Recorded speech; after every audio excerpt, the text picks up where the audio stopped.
La deuxième force politique du Gabon après la chute du PDG le 30 août 2023 ne cesse de suivre la direction du vent imposée par la 5e République pilotée par le numéro 1 du Gabon, Brice Clotaire Oligui Nguema, président de la République et chef du gouvernement.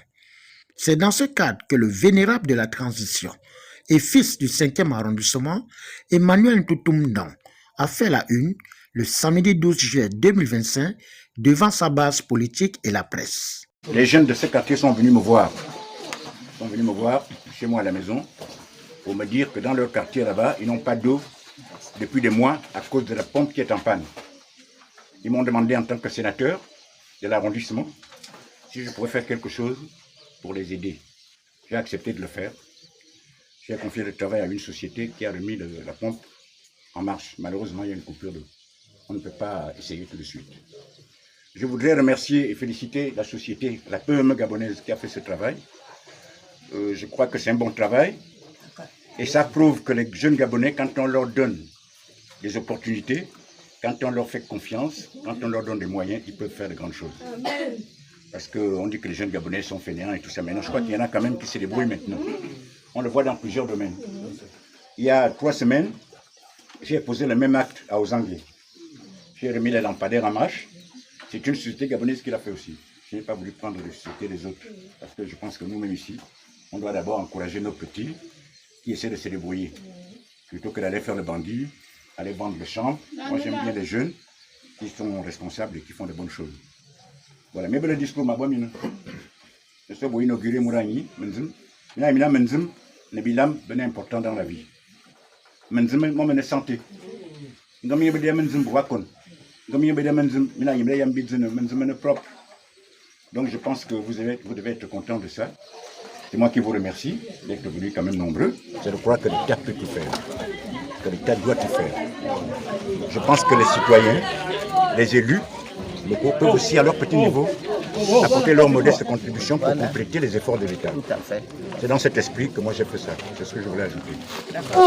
Est-ce que c'est elle qui a fait la pomme? C'est l'État. Mais l'État a fait la pomme. Est-ce que c'est l'État qui vient pas faire l'entretien? C'est maintenant nous. Et il faut la surveillance. Et s'il n'y a pas la surveillance, ça ne peut pas marcher.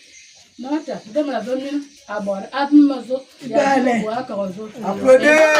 pompe ne donnait plus, ça ne passait plus.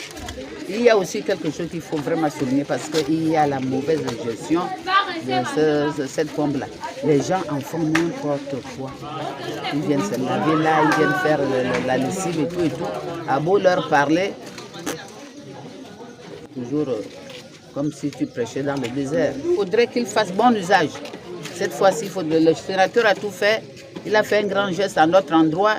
Nous aussi, nous devons vraiment le remercier et en profiter au maximum.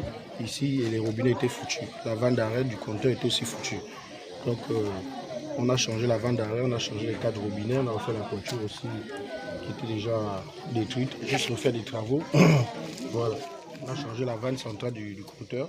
On a changé les 4 robinets, et on a changé la toiture, on a amélioré avec des carreaux. Il n'y avait pas au sol et il n'y avait pas sur les murs parce qu'à chaque fois il fallait laver les murs qui étaient toujours sales. Il y a des enfants qui viennent se laver ici, les maladies, donc on a toujours utile de mettre des carreaux maintenant au sol comme au mur et repeindre comme vous voyez. Par la réflexion de la pompe publique, qui est notre bien à tous, nous osons espérer que de telles œuvres se pérennisent pour le bien des populations. Nous, habitants du carrefour Zorétor, et particulièrement ceux de l'impasse qui portent le nom de Nzondo Delphine, vous remercions infiniment pour cette générosité. Après avoir planté le décor de l'objectif de la rencontre humanitaire, suivi des témoignages, le natif du 5e arrondissement n'a pas hésité à porter sa casquette de politicien pour mettre l'Union nationale au zénith. Depuis 2009-2010, nous nous sommes toujours opposés au régime Bongo PDG. Nous nous sommes surtout opposés à ce qui s'est passé en 2009 lorsqu'on a imposé le fils d'Omar Bongo, alors que son père avait commandé le Gabon depuis 40 ans. Nous nous sommes dit, quand même, le père 40 ans, le fils, nous on n'est pas d'accord avec ça. C'est pour ça que nous sommes partis, beaucoup d'entre nous étaient au PDG. C'est comme ça que nous sommes partis du PDG pour aller créer l'Union nationale. Je ne vais pas refaire toute l'histoire, vous connaissez notre histoire. En 2023, les élections, vous devez savoir que c'est la présidente de l'Union nationale, Mme Paulette Missambo, qui a favorisé la création de ce qu'on a appelé Alternance 2023. Alternance 2023, c'est quoi? C'est l'ensemble des partis politiques de l'opposition qui ont décidé de choisir un seul candidat pour l'élection présidentielle de 2023. C'était l'initiative de Mme Paulette Missambo. Et les premières réunions se sont passées au siège de l'Union nationale. À l'issue de ces rencontres, nous avons choisi un seul candidat, c'était le professeur Albert Ondosa. Je crois que tous les Gabonais le connaissent. Nous sommes allés aux élections et tout le monde sait que nous avons gagné cette élection.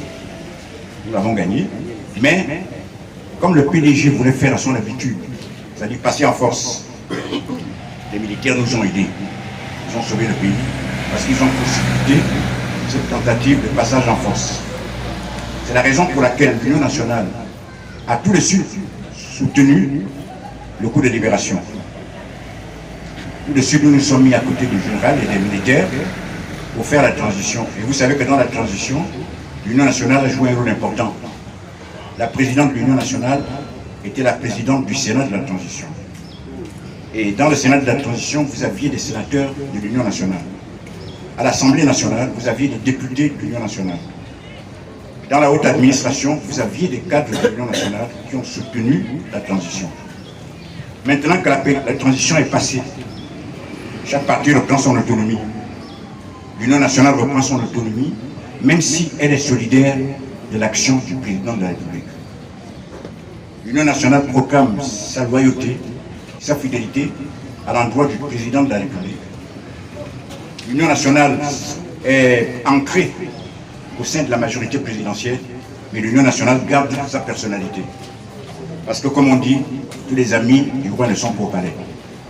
Donc nous préférons garder notre autonomie tout en travaillant avec la majorité présidentielle. Ça, je voulais vous le préciser.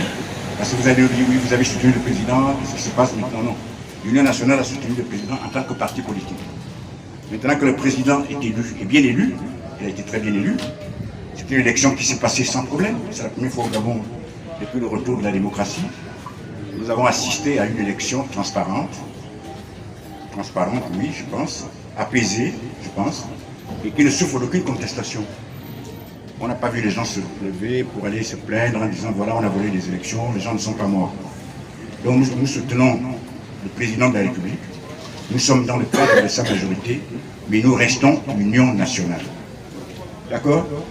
C'est ce que nous avons fait dans la transition, nous avons participé, nous avons fait valoir nos idées, parce que l'Union nationale est un parti qui a des valeurs et des idées. Même si nous sommes avec les autres, mais nous défendons toujours nos idées. Nos idées, c'est quoi? C'est le Gabon pour tous. C'est redresser le Gabon. C'est faire en sorte que les populations gabonaises se sentent bien. C'est faire en sorte que les petits Gabonais aillent à l'école. C'est faire en sorte que les Gabonais mangent bien, se soignent bien.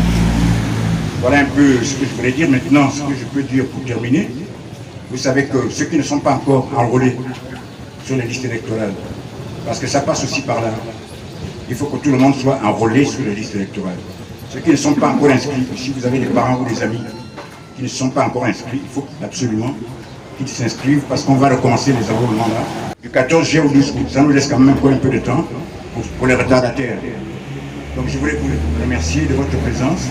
Je voulais saluer la présence de Madame la chef, qui est ma sœur, de sa présence ici ce soir, c'est une grande personnalité du quartier. Je la remercie infiniment de s'être déplacée sous la pluie pour venir assister en tant qu'autorité administrative. Face aux enjeux de la conquête des élus, lors de la grande arène législative et locale qui se pointe à l'horizon, l'état-major de la coordination du 5e arrondissement quartier de Lalala a été présenté à la base dans une ambiance bon enfant et fraternelle. Au finish, l'Union nationale a réaffirmé son soutien indéfectible au président de la République, Brice Clotaire Oligui Nguema. Happy birthday!